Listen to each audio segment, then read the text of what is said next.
অবৈধভাবে ভারতে পালিয়ে যাওয়ার সময় ইউটিউবার ফারাজ করিম চৌধুরীর পিতা আটক। ফারাজ করিমের বাবা সাবেক এমপি ফজলে করিম যেভাবে গ্রেপ্তার হলেন।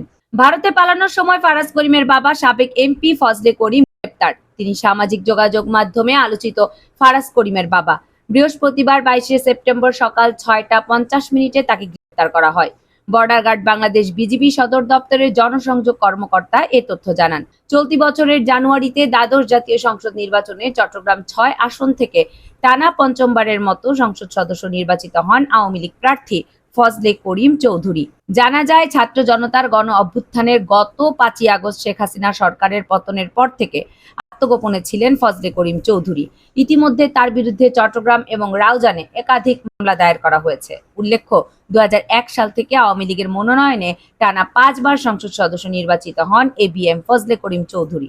গত 5ই আগস্ট গণ অভ্যুত্থানের মুখে পড়ে যখন সংসদ বিলুপ্ত হয়, তখন তিনি তার সংসদ সদস্য পদ হারান।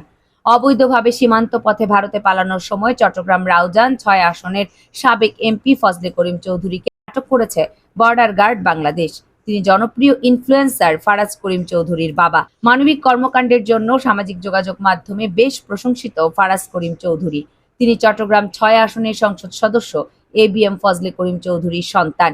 তবে কোটা সংস্কার ইস্যুতে শুরু থেকেই নীরব ভূমিকা পালন করেছেন তিনি। ফলে তার নিজের অনুসারীদের সমালোচনার মুখে পড়েছিলেন তিনি।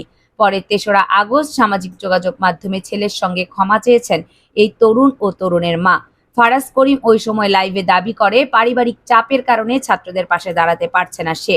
সেই লাইভে ফারাজ করিম চৌধুরীর মা উল্লেখ করেন, আমি রিজওয়ানা ইউসুফ একজন মা। আমার ছেলেকে আপনারা সবাই চেনেন, যাকে আপনারা মানবতার ফেরিওয়ালা বলে ডাকেন।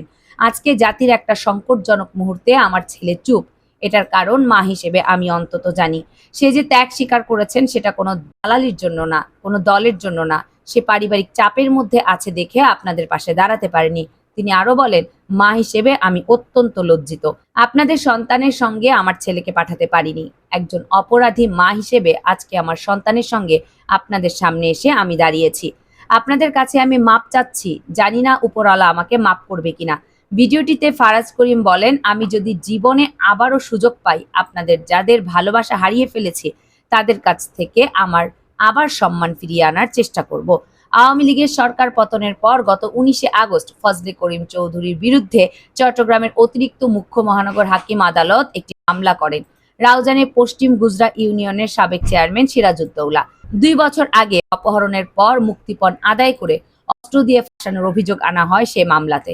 এজাহারে বলা হয়, 2022 সালের 12ই সেপ্টেম্বর সকালে ফজলে করিম চৌধুরীর নির্দেশে অন্য আসামিরা মামলার বাদী সিরাজউদ্দৌলার বাড়িতে ঢুকে তাকে হত্যার চেষ্টা করে। এরপর স্বর্ণালংকার এবং নগদ অর্থ লুটের পাশাপাশি চেয়ারম্যানকে অপহরণ করে আটক রাখে। পরে হত্যার ভয় দেখিয়ে তার কাছ থেকে 3 লক্ষ টাকা আদায় করে আসামিরা। পরদিন অস্ত্র দিয়ে ফাঁসিয়ে রাউজান থানার সিরাজউদ্দৌলার বিরুদ্ধে মামলা করা হয়। প্রসঙ্গত, সাবেক এমপি ফজলে করিম গ্রেপ্তার। বৃহস্পতিবার 22শে সেপ্টেম্বর সকালে ব্রাহ্মণবাড়িয়া আখাউড়া সীমান্ত পথে তাকে আটক করে সরাইল ব্যাটালিয়নের পুলিশ বিজিবির একটি দল।